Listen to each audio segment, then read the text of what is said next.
Welcome to Vandenberg Air Force Base in Central California as we prepare for tomorrow's launch of the joint U.S.-European effort that will launch the next spacecraft to continue this legacy of monitoring sea surface height. I am Marina Jurica from NASA's Jet Propulsion Laboratory, and I am your host today as we share details on the launch readiness of our satellite and the preparations that are being made for tomorrow's launch. This has been a true international collaboration among several agencies in a first joint Earth mission teaming NASA and the European Space Agency, along with other partners, the European Organization for the Exploitation of Meteorological Satellites, or EUMETSAT, the National Oceanic and Atmospheric Administration, or NOAA, and the French Space Agency CNES, and the European Commission. This Sea Level Scout will collect the most accurate data yet on sea level and how it changes over time. For this news briefing, we are taking questions from the media via the telecon line.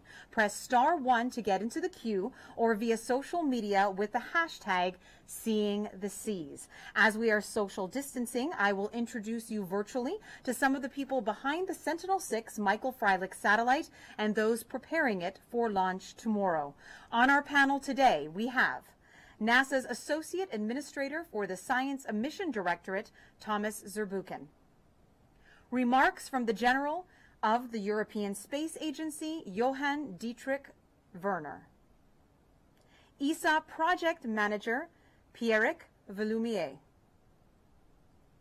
Tim Dunn, the NASA Launch Director for Sentinel-6 Michael Freilich. Colonel Anthony Mastelier, Commander of 30th Space Wing. SpaceX Program Manager for NASA Launch Services, Juliana Scheiman. The mission's NASA Project Manager, Parag Vazee of NASA's Jet Propulsion Laboratory.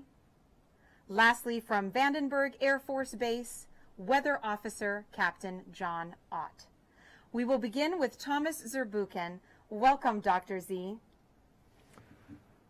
Well, I'm so excited to be here today and to really showcase this great international mission. And of course, what's on this mission, because of our European friends, is the name of our friend Michael Freilich. And here's what he said. Earth system science is bigger than any particular agency. It's bigger than any single nation.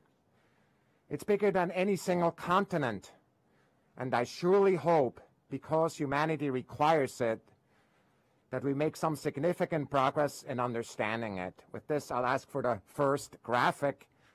And, of course, tell you that this mission, just like you say, Marina, is an international, global, in fact, partnership required to study our planet. And because it belongs to all of us. And this partnership here is very much aligned with what Mike Freilich's passion has been, because, of course, it was ocean sciences, both as a researcher, as a professor, and as the director for a dozen years or so of the entire Earth Science program at NASA. This mission will provide critical continuity for our knowledge of the rising seas, and it will help us better predict weather. No one on the planet is not affected by these things. In many ways, the seas are an integrator of our past. The ice that has melted is in the sea, and it stays there for a long, long time. So the Earth is an ocean world, and that's what makes it the blue marble. From space, we see one big ocean world, so over 2/3 of the planet. So studying these oceans, on the processes that actually, shape them and fill them, the processes that fill them, whether it's, ice, melt, or other, is a critical function of NASA's science program. So to understand what climate change means for the planet or for humanity, scientists need to take a long view. And so what's exciting is that this mission is really a follow-up of 30 years of uninterrupted measurements of spacecraft that have circled the Earth, taking the data that are there. So Sentinel-6 Michael Freilich and its twin launched in 5 years, Sentinel Sentinel-6B will add another decade of critical measurements from that perspective. And it's just so exciting to emphasize yet again how we do this together, Earth observations, we do this together as an international community, and that makes us stronger, that makes these measurements better, and in fact enables a critical collaboration by the colleagues that are with me on this call. The next figure is one that I want to talk about a little bit, and that is Michael Freilich with me the last time I was here, frankly, sitting next to me because we launched ISAT-2. Remember, we talked about just now the relationship of melting ice and the oceans, and he was there at launch. That was his last launch. Frankly, he was in tears just before we took that image because his colleagues had set up the opportunity for him to write his name on that rocket, his last launch. And I just want to tell you how honored I feel and how it still moves me today that the name of Michael Freilich is in fact on this spacecraft today. And it's because of our European colleagues and the tremendous partnership and friendship that they have brought to this. And I'm just so excited to get ready as we go forward to launch this amazing investigation. Again, an important, perhaps one of the most important investigations we could do right now on this planet. But equally importantly, an investigation that honors one of our friends, a friend who connected us, and because of whom we sit here today. Thank you so much, Marina. And now we will have a message from Director General of the European Space Agency, Johann Dietrich Werner. Sentinel-6 Michael Freilich. This is a very important mission for us and a very important satellite because of several reasons. Of course, reason number one is with Sentinel-6 Michael Freilich, we will observe the sea level rise, which is a strong indicator for the climate change. And this will help us to understand the climate change and also to counteract. Number two, it is international partnership. We are working together here with the European Commission, with EUMETSAT, with NOAA and with NASA. And this cooperation is important because only in that way we will have data which will also be accepted worldwide. And it will be part of the Copernicus fleet in the future. But there is a third aspect, and this is the name, Michael Freilich. Michael Freilich was space science director at NASA. Unfortunately, he passed away, but because he was so important for all the Earth science activities, we named these satellites to Michael Freilich. So I hope that we will see very, very nice data from Michael Freilich satellite, because this will help us really to understand climate change and to go further in our understanding of our world. Thank you so much, Mr. Werner. Now we will hear from European Space Agency Project Manager Pierrick Villumier.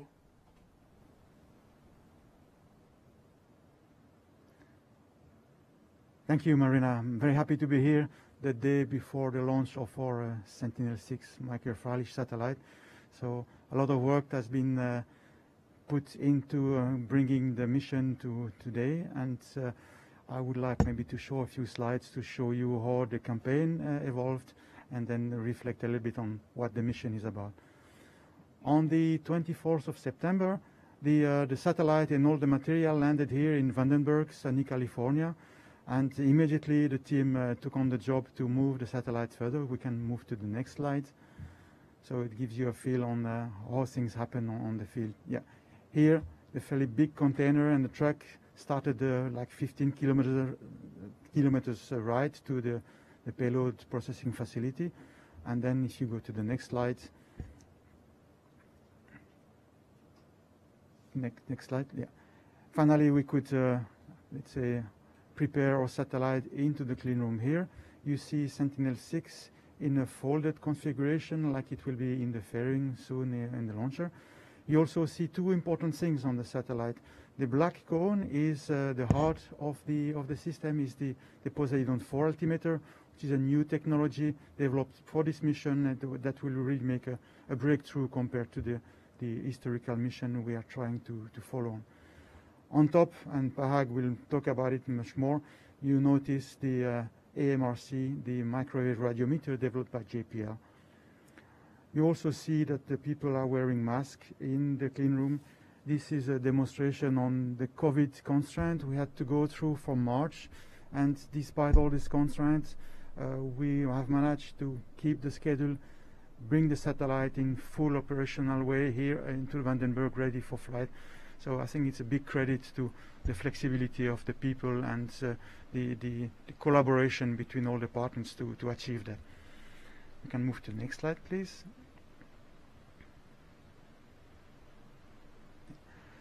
Just as Thomas said and Werner said, of course, Sentinel-6 is very much a collaboration project. I think it's the first time ESA and NASA really collaborate in such an integrated way on an Earth observation satellite. And I wanted to just fully acknowledge the excellent collaboration we have had, not only with NASA, and we from the European Space Agency together with EUMETSAT and NOAA. And all this collaboration is established in the framework of the Copernicus program of the European Union. And I think Sentinel-6 is one of the satellites in the Copernicus fleet, providing mission data and products to everybody on a free and open basis. So this is, I think, an important added value for the society. If we move to the next slide. This slide is like a summary of what Sentinel-6 is all about.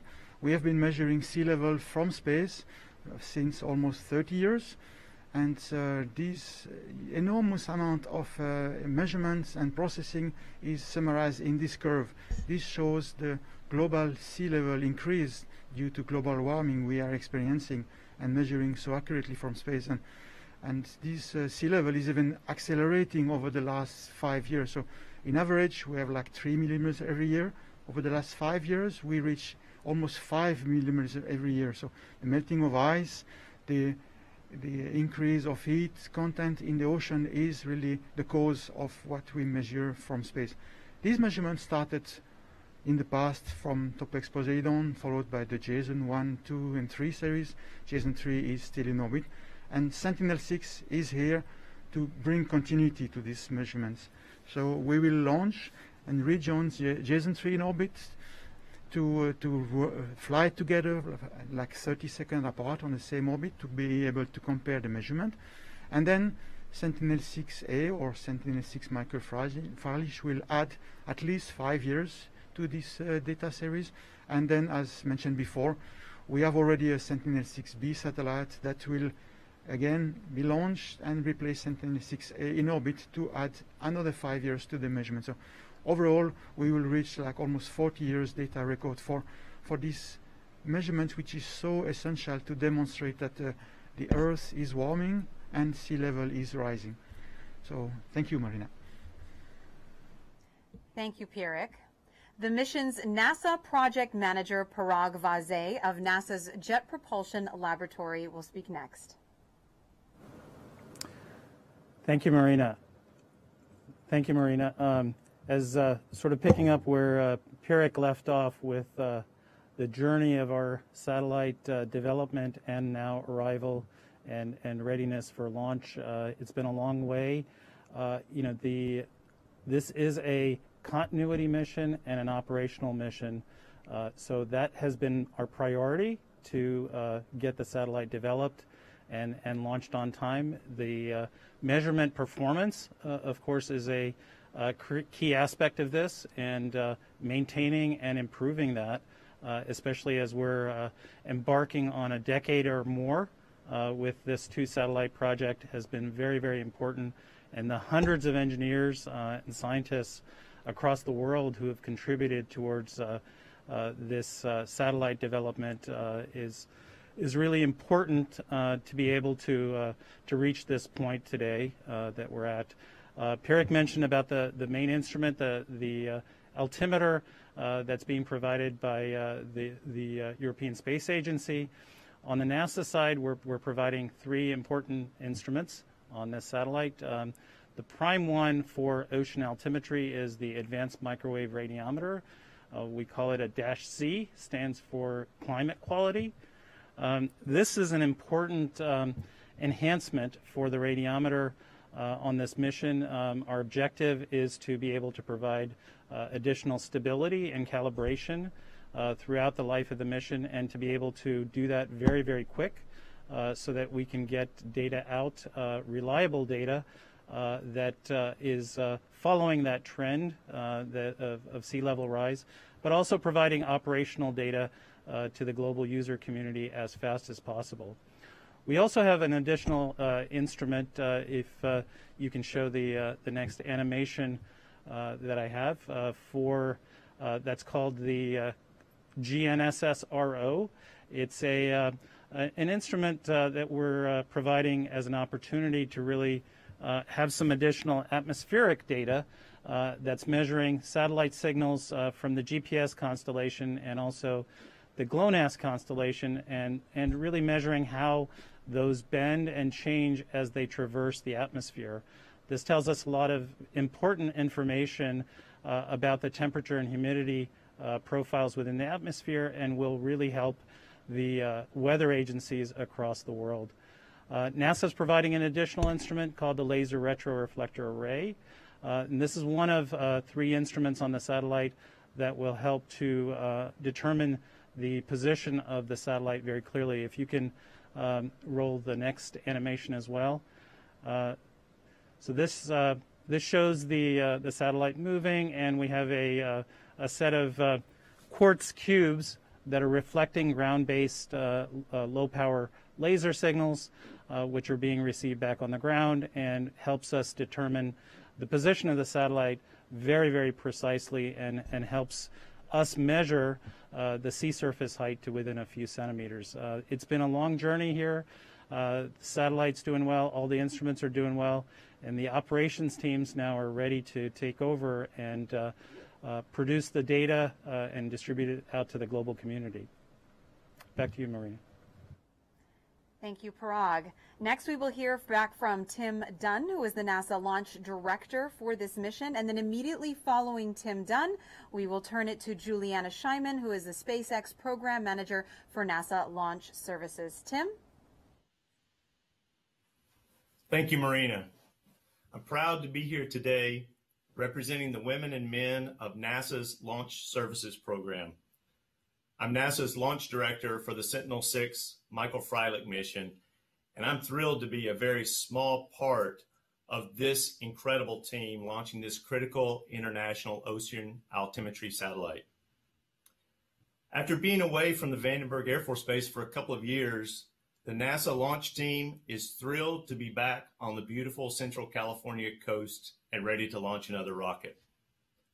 Sentinel-6 Michael Freilich is the 3rd NASA LSP science mission to launch on a Falcon 9, and it will depart Earth from Vandenberg Air Force Base at Space Launch Complex 4, the pad we call Slick 4.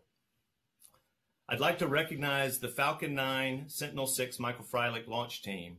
It's composed of SpaceX, NASA, JPL, European Space Agency, Airbus, and United States Space Force's 30th Space Wing. This assembled group of professionals is world-class and a real joy to work with. I'm really proud that I can be on the same panel with Parag and Pirik. Juliana is going to come up next. Colonel Mastelier is going to represent the 30th Space Wing. And just what an honor it is to have this team assembled to do this important work here from the Central Coast. So here we are in the midst of a pandemic, and we're successfully executing a launch campaign, and that takes a lot of work. Due to COVID, we've done numerous things differently on this launch campaign than we would typically do. We've had to quarantine after travel.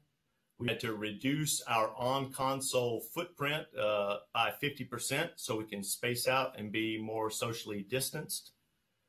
We've implemented all the COVID protocols of temperature checks of our team as they enter buildings. We do frequent sanitizations and mandatory mask wear while on console. So we're all keeping each other safe. we can't afford to lose a single launch team member. Over the past month, the Falcon 9 team has been busy with our final launch preparations. 2 weeks ago, we encapsulated the Sentinel-6 Michael Freilich spacecraft in its payload fairing. I'm going to show you a video in a little bit about that. Then last week, we performed the successful mission dress rehearsal, and this past Monday, the combined launch team held the flight readiness review as a readiness assessment for a static fire event. A day later, on Tuesday, the launch team performed a successful static fire, and we burned the first stage engines for a full duration of 7 seconds. And that told us that Falcon 9 is ready to launch. The team then returned the rocket to its hangar, and just yesterday, we mated that critical spacecraft asset, the Sentinel-6 Michael Freilich spacecraft, to the Falcon 9 rocket. Now I'd like to show a video of the SpaceX crew encapsulating the spacecraft and then preparing the Falcon 9 launch vehicle. So here you see some stills in the SpaceX hangar's payload processing facility. Shows that beautiful payload fairing with that gorgeous Sentinel-6 decal on the outside. Here we are. This is a representation of what happened this morning at the Slick 4 hangar. This is actually TESS, a mission that we launched a few years ago from the East Coast, but it shows it moving out of the hangar. And I'm going to go back a little further. This is actually our Jason 3 mission here 4.5 years ago from Vandenberg, but it shows the Falcon 9 translating out to the launch pad, going erect. There's the beautiful coast and the Pacific Ocean in the background below Slick 4. And this was launch day for Jason 3, and this is exactly what it's going to look like tomorrow morning. Maybe we can do without that fog, but I'm going to let the weather officer tell us about that coming up a little bit. So just this morning, we held both the NASA, SpaceX, and the 30th Space Wing launch readiness reviews, where we received approval from senior management to continue processing toward launch countdown tomorrow. At Slick 4 today, we did begin that process of rolling the rocket out, and I can now say that we have successfully exited the hangar, and the rocket is at the launch pad launch deck, and we'll be going vertical with it this afternoon. Early tomorrow morning, the launch team will arrive on console to perform final pressurization and vehicle checkouts.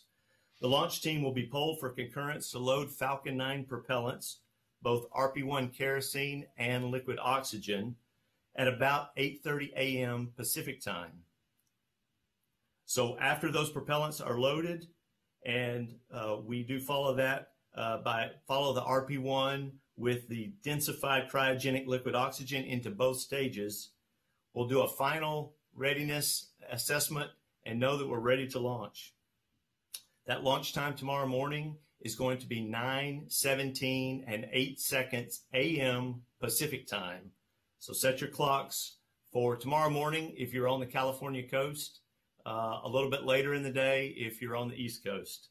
We're going to have a single instantaneous window. We've got one chance to do this tomorrow, and things look really good for us right now.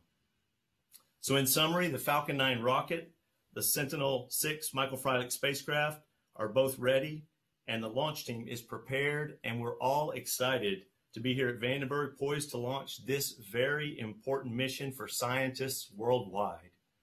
Back to you, Marina.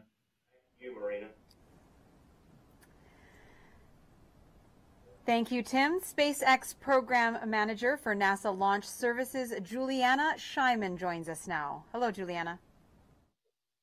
Hello, thank you, Marina.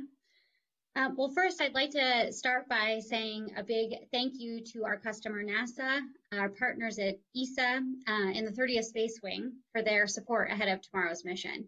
It's a real honor to be here today with all of you. SpaceX is targeting an instantaneous Falcon 9 launch tomorrow morning with a liftoff time of 9:17 a.m. Pacific for the Sentinel-6 Michael Freilich spacecraft. If needed, we're launching tomorrow from Space Launch Complex 4 East here at Vandenberg Air Force Base in California. If needed for any reason, we have a backup launch opportunity the following day with a different liftoff time of 9:04 a.m. Pacific. The rocket and the payload are looking healthy, and we're counting on the weather officer to provide clear skies. No more fog from Jason 3.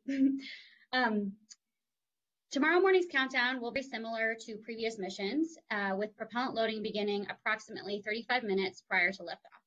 I think I have an image to walk you through the launch sequence. Thank you.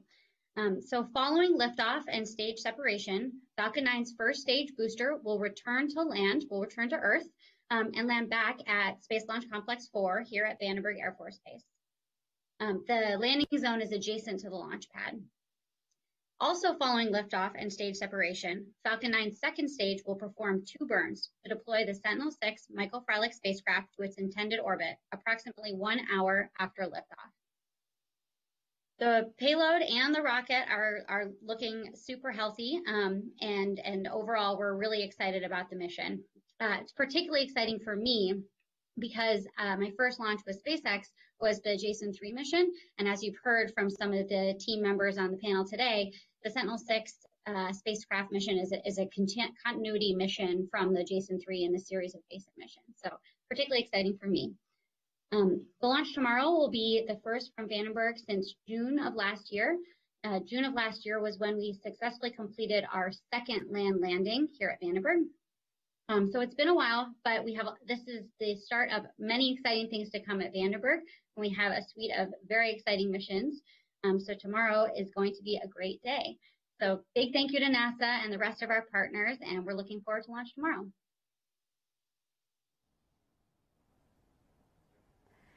Thank you so much. Everyone is looking forward to launch tomorrow. Colonel Anthony Mastelier, commander of the 30th Space Wing, comes next.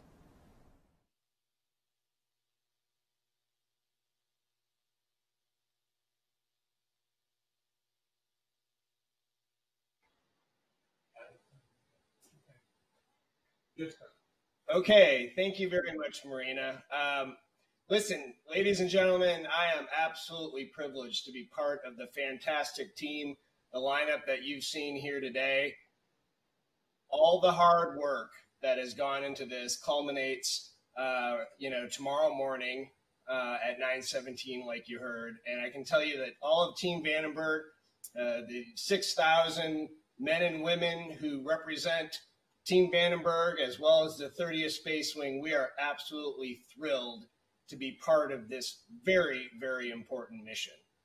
I can tell you that our customer, SpaceX, a partnership that we feel really, really good about and have had a great past and a promising future. And of course, SpaceX's customer, NASA, and our European partners, all of the mission integration, the coordination leading up throughout this launch campaign, during, as you heard from Mr. Tim Dunn, during a period of global pandemic, unprecedented challenges. It's really remarkable. I am so impressed at the continued strong partnership and working through these challenges and making sure that we can get to launch day safely and responsibly.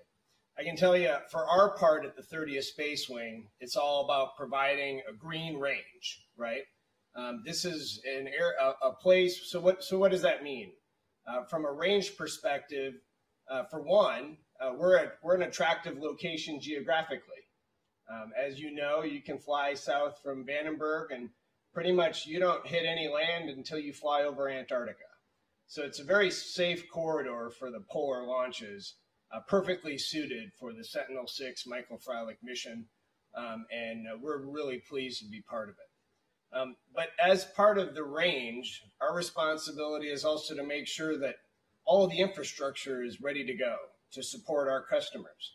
Everything from the roads, electric, water, making sure that necessary commodities are available, so that our customers have everything they need to be successful on launch day. Of course, that starts well before launch day, and it involves working very closely with our engineers. It involves working very closely with our safety representatives who look at every single possible failure mode to ensure that no matter what happens on launch day, we can maintain safety, public safety here in the Central Coast. And that's one of the primary missions of the range, is to ensure that we can provide a safe place to conduct operations. And that, of course, requires a lot of coordination, not just with other services, but with other agencies and deconflicting airspace, area clearance, ensuring that we have all the necessary evacuations in place so that we can ensure a safe flight for the Falcon 9 as it climbs into its required orbit. Now, in addition, we do provide a good deal of instrumentation here on the range. SpaceX is a great partner. They bring a lot of their own instrumentation. In fact, they have a sizable footprint. But we also maintain instrumentation to enable us to do that emergency response mission if we need to. Finally, I would like to give a shout out to our local community because we can't do this here at Vandenberg alone. And we work very closely with the city of Lompoc, with the county, Santa Barbara County, and the sheriff's office, with the state of California and the California Highway Patrol in the weeks and months leading up to this event so that we can make sure that everything is in place and ready to support this mission. In summary, if we do our job right, our customers can worry and focus their attention rather on their important job, which is getting this satellite up into orbit to perform its extremely important mission. So we're proud to be part of the team and absolutely looking for an outstanding day tomorrow morning. Thank you. Thank you so much, Colonel. And of course, now all eyes are on the skies as we look for the most important weather forecast. It was a beautiful, crystal clear, sunny day when we all woke up this morning here in Central California. But we know that the rocket cares about what's happening in the upper levels of the atmosphere. So here to give us the critical weather report is Vandenberg Air Force Base Weather Officer, Captain John Ott. Thank you. So weather along the Central California coast this time of the year typically involves high pressure with the occasional cold front that will bring some gusty winds in the afternoon. Currently, California is experiencing a mix of high pressure systems both inland along the Great Basin as well as over the Pacific Ocean, which is bringing us pretty fair weather. However, aloft, we have the jet stream going through the state, which is bringing winds strongly out of the west at 90 to 105 knots.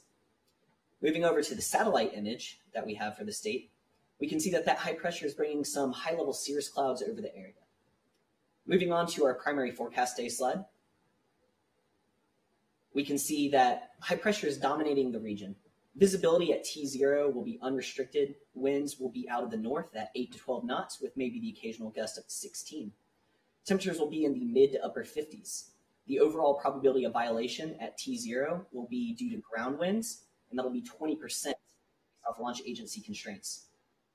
Going on to our scrub forecast day, it is much the same. High pressure will continue to dominate. Visibility will remain unrestricted. Winds will be out of the north, 8 to 12 knots. Temperatures will be in the mid to upper 50s, and the overall probability of violation at T0 will remain at 20% due to the launch agency constraint of ground winds. Thank you. That is all we have for weather.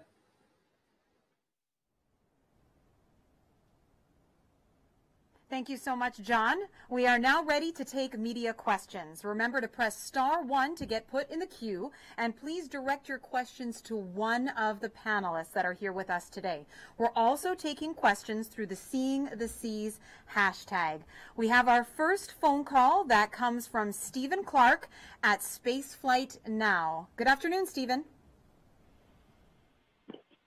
Hi, thank you for doing this. This is Stephen Clark, Spaceflight Now. I believe my question is for Colonel Mastelier. This is the first orbital launch from Vandenberg in quite some time, since last year, I believe. Just wanted to get your thoughts on some of the activities, maybe during this down or quiet period, at least in terms of launches, what's been going on at Vandenberg in terms of attracting new customers or infrastructure upgrades. And also, can you preview, after this mission, I think you have some more launches later this year, early next year. Can you just walk me through sort of your manifest of missions coming up for the next few months? And quickly, if I could, if I'm done, can you provide the exact launch time for Sunday if necessary? Thanks. Sure. I'll take the first piece. As many of you probably know, Vandenberg, in terms of our capacity as a range, we have many customers, not just space launch, but of course we also do a lot of testing for Global Strike, the Minuteman III weapon system tests here at Vandenberg Air Force Base, missile defense agencies, ground-based interceptor tests here. So we have been continuing the tempo, the test tempo has been fairly regular since our last space launch. And that's good because that keeps the range crews, keeps their expertise honed, making sure that they're ready, the procedures. Although each procedure and set of procedures is tailored for that particular mission, in aggregate, the same skill sets apply across, running various functions on the range.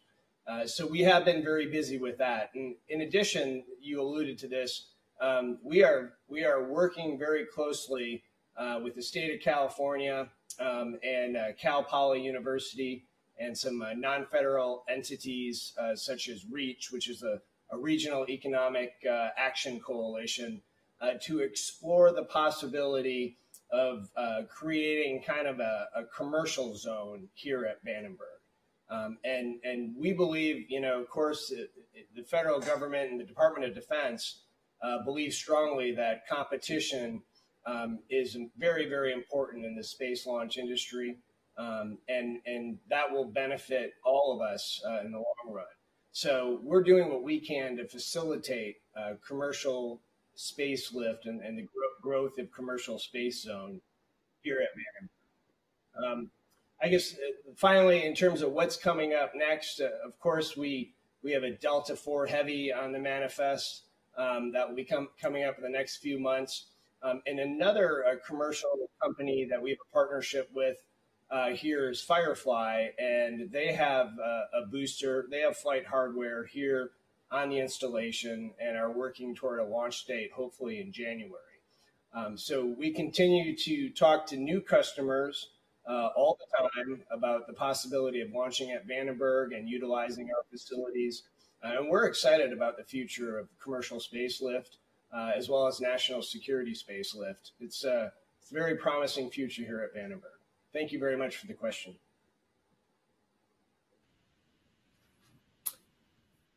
All right, and I'll take the question from Stephen about the time for our backup day. First, I want to thank Colonel Mastelier. Earlier this week, we did not have approval for a backup date for this mission, and Colonel Mastelier and his scheduling team worked very well with our neighbors to the south of Vandenberg, the Naval Air Warfare Center.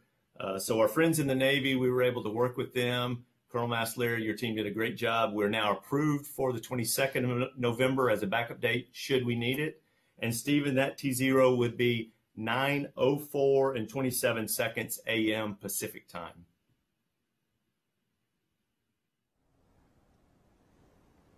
Thank you for that, Tim. Our next question comes from Elizabeth Howell at space.com. Good afternoon, Elizabeth. Good afternoon. This one will be for Tim. So you had already alluded to the newer procedures that have been put in for COVID, and I just wanted to get a sense of how all the teams are doing, in terms of their workload and also their emotional situation. How's everything? That's a very insightful question to ask.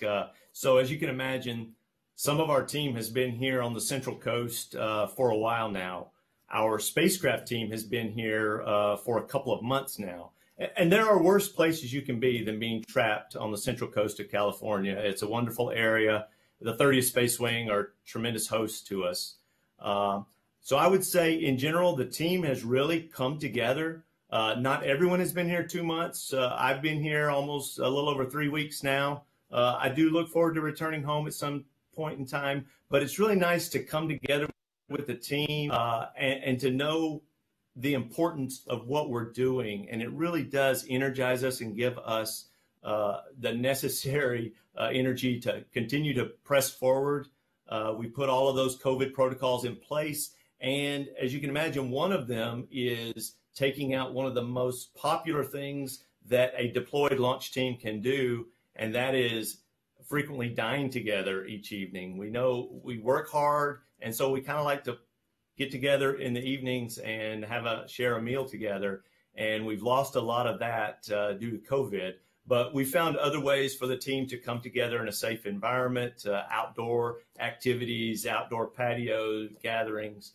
But I would say morale, especially when we're this close, morale is really high. And I'm so proud of just the entire team, Parag and Pirik and their spacecraft team, interfacing with the SpaceX team and watching them do the amazing work in these challenging circumstances.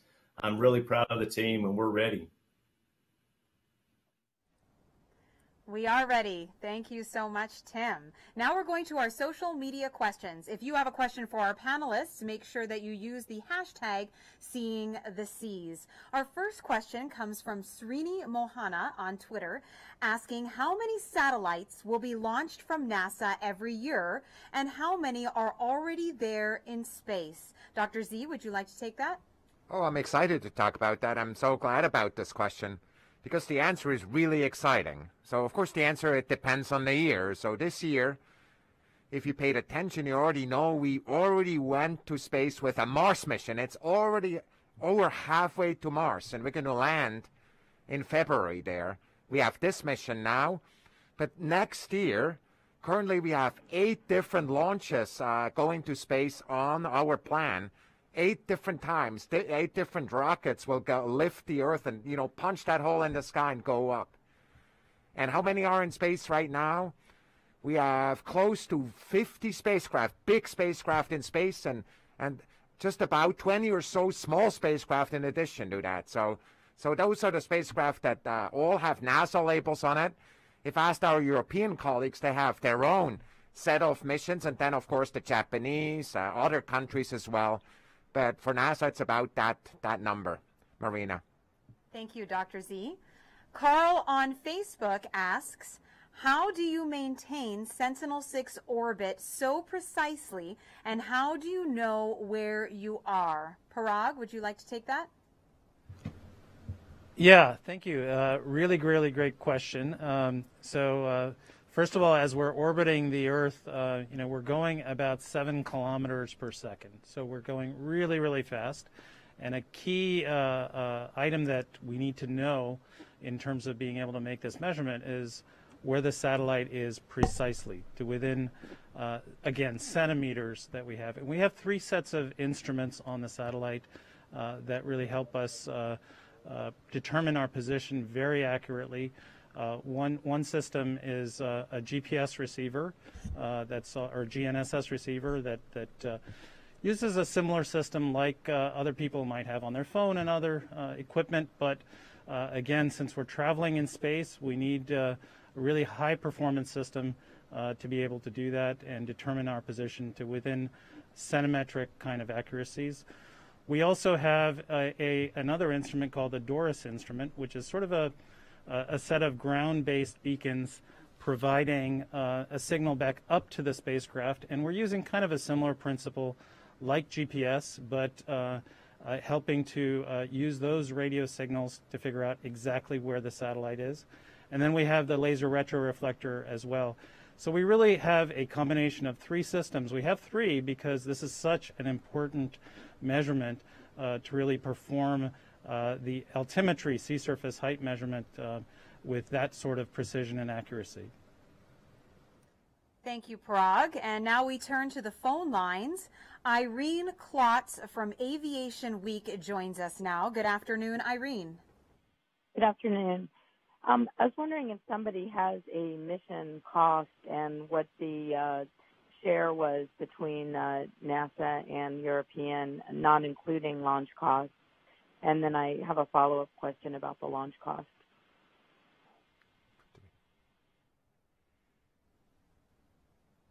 Thomas, would you like to take that?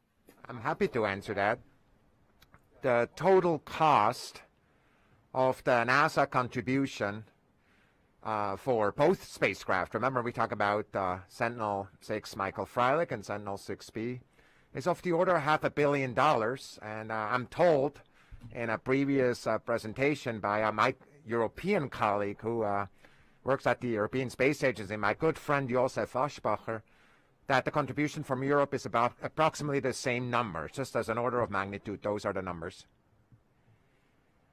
And when the NASA Launch Services Program awarded the flight contract to SpaceX, I believe it was for 97 million, and just wondered if that number is still good, or has that gone up or down? Sometimes I know they go down with booster reuse. Thank you. Hey, Irene. So I can tell you that when we awarded the Sentinel-6 Michael Freilich mission, we were scheduled to launch on the 15th of November of 2020.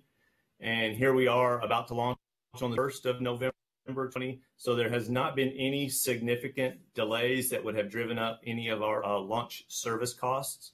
So that $97 million full launch service price that we acquired the Falcon 9, that also includes more than just the hardware of Falcon 9. It includes us paying SpaceX to take care of our spacecraft in their payload processing facility for a couple of months prior to launch and a few other things. But that number is still valid, $97 million.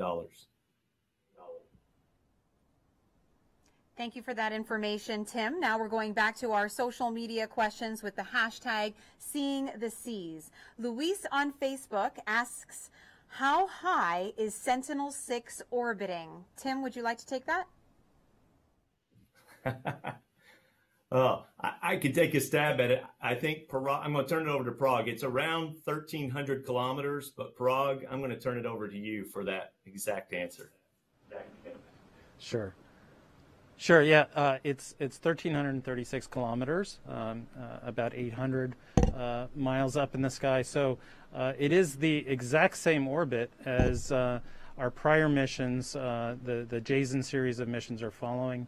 So we're planning to launch right into that exact orbit, 1,336 kilometers, and basically continue this mission going forward following the JASON series of missions that are already up there. Thank you for that, Parag. Now, Fernanda on Facebook would like to say hello from Germany, so thank you for tuning in. Will you collect data about the climate change above rivers like the Amazon? Pierrick, would you like to take this? Yes, thank you, Marina. Thank you for the question. Indeed, the sea level are measured from space, but with the new technology we are developing, the altimeter is getting more accurate, and the high frequency radiometer we are using allow to also start measuring the level of rivers, large rivers and lakes. So indeed, this hydrology aspect of the altimeter mission is now a new topic, and will develop in the future. Our colleagues at NASA are busy with SWOT, and we are looking into making this hydrology type mission operational in the near future. Thank you, Pierrick. Avenue Valencia on Twitter wants to know, how is this satellite different from previous sea level monitoring satellites? And I will toss this over to Parag. Okay, yeah, our job is to do two things, is continuity on one hand, so that's very, very important for us to be able to establish that and do at least as good as our predecessors are, but really we are trying to do even better than what's happening right now with the JASON series of missions. Pierrick describes the main instrument, the altimeter that ESA is providing. It's a significant enhancement in many of the features that the main instrument provides in terms of measurement accuracy, resolution, getting much closer to the coasts. The NASA radiometer is very complementary to that goal of being able to provide higher resolution and get much closer to the coasts as much as possible. We have been measuring the open ocean over the last 20, 30 years with these series of missions, and we're trying to, of course, continue that, but even get closer to the coasts. And help to inform the hundreds of millions of people who live along the coast. I'm really interested. My colleagues here. So this looks like a little house. Are there other spacecraft that look like this in this series of heritage spacecraft in Europe or in the U.S.? Pierrick, you want to take that? Yes, indeed. The form factor of Sentinel-6 is a little bit peculiar. That's got to do with the orientation of the solar panel we need to maintain on this very particular orbit. Most of these satellite orbits are normally synchronous with the sun, so you get the sun always from the same direction, which is not the case here. So we've decided to not have any moving part on the spacecraft, so having fixed panel, and therefore to cover all direction we have this kind of roof shape, let's say, or arrangement for the solar panel. This is also fitting very well into a fairing, so this is why you will find similar shape, for example, in the very well-known spacecraft here, the Grace and Grace Follow-on series. Yes, I agree. It does look very much like a little house. Sometimes people say that it looks a little bit like Snoopy's house. All right, now we have another person on the phone. We have Stephen Clark from Spaceflight Now. Good afternoon, Stephen. Hi, thank you. My question, I think, might be for Juliana. I think you have 2 launches from different coasts this weekend, tomorrow, and then potentially Sunday night from here at Cape Canaveral. Any concerns or any requirement to have a certain amount of spacing between 2 different launches from 2 different pads from a SpaceX perspective? And, you know, just how busy will the team be this weekend? Thanks. Thank you for the question, Stephen. I appreciate the opportunity to address that. So we have, as you mentioned, there are 2 launches that are currently, there's the Sentinel-6 launch and a Starlink launch. So those are our SpaceX satellites. The most important launch happening is the one for our customer NASA, and that's the Sentinel-6 mission. And so we will be prioritizing the Sentinel-6 mission accordingly. And if needed, we will hold the Starlink launch. Right now, the Starlink launch is scheduled for Sunday after our Sentinel-6 launch.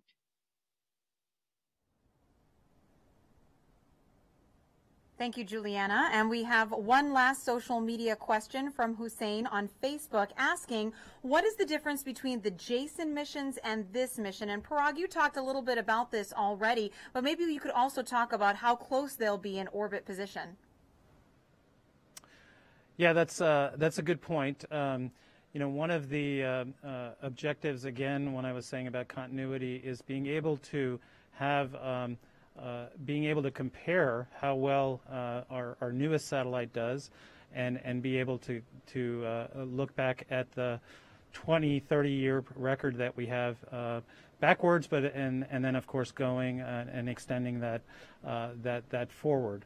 So we will be launching into an orbit and then eventually getting into an orbit that's very, very close to Jason 3. Within our goal is to get within 30 seconds of basically the Jason 3 satellite. And then once we're in orbit and we have our instruments turned on, we'll be able to compare and cross-calibrate that data back again to Jason 3 very quickly. It's our best source of truth and comparison. So that's the plan.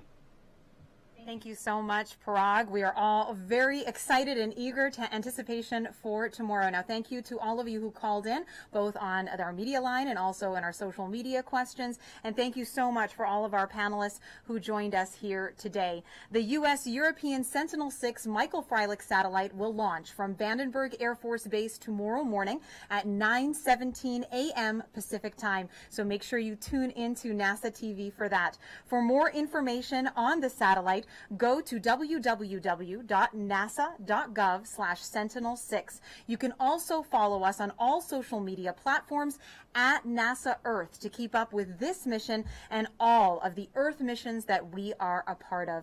Thanks so much for joining us today. At NASA Earth Science, your home is our mission. Thank you for watching.